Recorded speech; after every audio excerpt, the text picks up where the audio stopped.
اتنے سالوں سے ہمارا آئی سی یو ڈیولپڈ نہیں تھا. کبھی کبھی وہ ہو جاتی ہے کہ فلانی دوائی نہیں مل رہی ہے. کوئی بھی ٹراما کا یا روڈ سائڈ کا ایکسیڈنٹ باہر ریفر نہیں ہوگا. ایمبولینسز ہمارے پاس سفیشینٹ ہیں. انفارچونیٹلی 7 to 8 ایئرس پہلے جتنی بھی ہماری یہاں پہ ایڈمنسٹریشن رہی ہے انہوں نے اکوپمنٹ کی پرچیز پہ کوئی خاص توجہ نہیں دی تھی.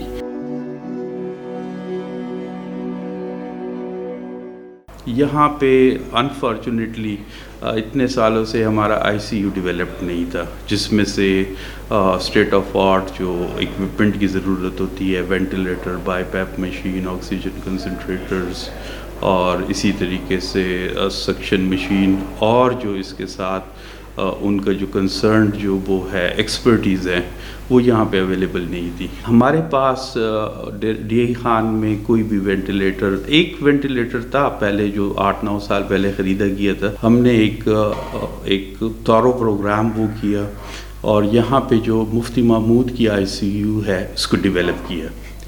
اس کے ڈیولپ کرنے میں ہمیں 11 وینٹیلیٹرز ابھی فنکشنل حالت میں ہیں. انفارچونیٹلی 7 to 8 ایئرس پہلے جتنی بھی ہماری یہاں پہ ایڈمنسٹریشن رہی ہے انہوں نے اکوپمنٹ کی پرچیز پہ کوئی خاص توجہ نہیں دی تھی. جو کرونا کے پیشنٹ ہوتے ہیں جو وینٹیلیٹر پہ ہوتے ہیں تو ان کو کڈنی فیلیورز میں ایسے پیشنٹ جاتے ہیں تو ان کے لیے ڈائلسس مشین اور ود آر او سسٹم یہ وہیں پہ ہم نے پرووائڈ کر دیا ہے. ڈائلسس مشین جو پہلی کیپ آئی ہے یہ اکوپمنٹ ہیں، they are related to lab اور ریڈیالوجی ڈپارٹمنٹ. اور جب ہمارے پاس کیونکہ آئی سی یو بھی اب اسٹیبلش ہو گیا ہے اور نیورو سرجری کے اکوپمنٹ جیسے ہی ہمارے پاس آتے ہیں تو پھر کوئی بھی ٹراما کا یا روڈ سائڈ کا ایکسیڈنٹ باہر ریفر نہیں ہوگا. ہمیں ہیلتھ منسٹری کی طرف سے بھی ڈائریکٹیو ملی تھی، قائمہ کمیٹی کی طرف سے بھی ملی تھی کہ آپ اس کو زیادہ سے زیادہ فنکشنلائز کریں مفتی محمود کو. تو ایک تو ہم نے چلڈرن وارڈ ایک وہاں پہ اسٹیبلش کیا جس میں ابھی 32 بیڈڈ ہے اور وہاں پہ تقریباً فل ہوتا ہے. وہاں پہ ہم نے فیکلٹی دی، انہوں نے وہاں پہ انکیوبیٹرز خریدے ہیں، جتنا بھی اکوپمنٹ، اب نیا اکوپمنٹ بھی جو ہے مفتی محمود میں چلڈرن وارڈ کے لیے وہ پرچیز کر رہے ہیں.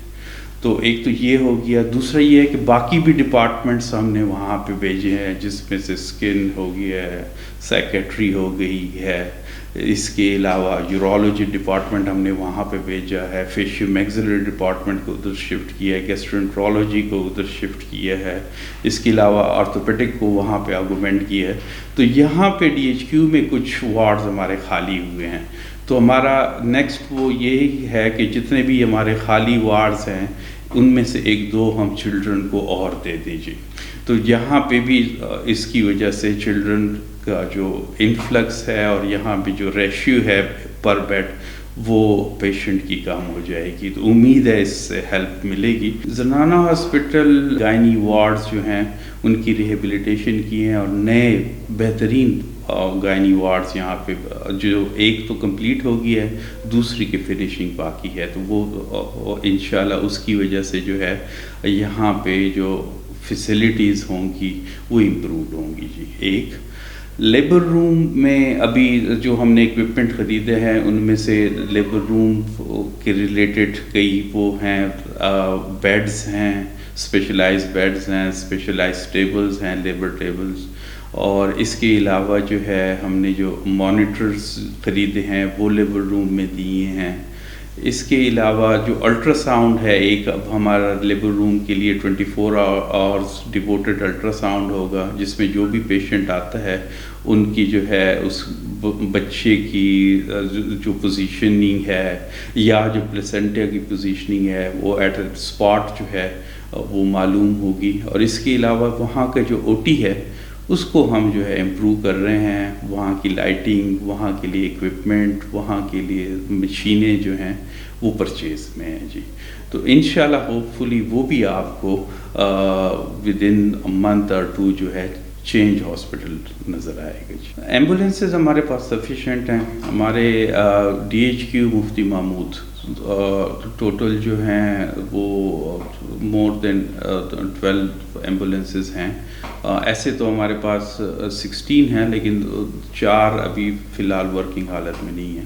ہم یہاں پہ بایو میڈ ڈپارٹمنٹ جو ہے اس کو ڈیولپ کریں گے. سارا کا سارا ہاسپٹل ہی HIMS سسٹم کے ذریعے جو ہے کمپیوٹرائزڈ کر رہے ہیں اور ایک سینٹرل سرور روم کے ذریعے ان کو سینٹرلی کمپیوٹرائز کر کے ان سارے کے ساری چیزوں کو جو ہے وہ ہم ایک اس میں اسٹریم لائن کریں گے اور وہ کرائیں گے تاکہ سسٹم میں آ جائیں. دوائی تو ماشاء اللہ سے ہماری تقریباً اسٹور میں ساری کی ساری جو بیسک وہ ہیں ڈرگز ہیں وہ اویلیبل ہیں. جتنے بھی ایمرجنسی میں ڈرگز یوز ہوتی ہیں وہ ساری کی ساری اویلیبل ہوتی ہیں.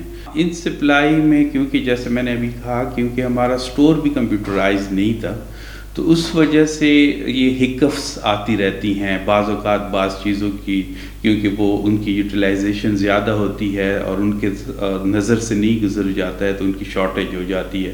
پھر ان کو ایک دم سے ان کو آرڈر دینا پڑتا ہے تو بیچ میں 10 دن 15 دن کے لیے جو ہے وہ گیپ آ جاتا ہے جس کی وجہ سے پیشنٹس میں بھی انریسٹ آتا ہے اور یہ بات بھی کبھی کبھی وہ ہو جاتی ہے کہ فلانی دوائی نہیں مل رہی ہے. تو امید ہے جب ہمارا HIMS سسٹم یہاں پہ وہ ہو جائے گا اور ہمارا اسٹور کمپیوٹرائزڈ ہو جائے گا, اس سے ایک تو فائدہ یہ ہو جائے گا کہ جتنی دوائیاں آ رہی ہیں سب کی سبھی رجسٹر وہ ہوں گی کمپیوٹر پہ جو ہیں وہ ان کا اندراج ہوگا. پھر کتنی یوٹیلائزیشن ہو رہی ہے ڈیلی وہ سارا کا سارا لیکیج ختم ہو جائے گا. کتنی جو ہیں ڈرگز ہیں وہ ہمارے پاس بیلنس میں پڑی ہوئی ہیں, کتنی ڈرگز ہمیں مزید درکار ہوں گی ان کے لیے پرچیزز پہ کتنا ہمارا وہ خرچہ آئے گا, تو سارا کا سارا ریگولرائز ہو جائے گا جی اور ریگولیٹ ہوگا.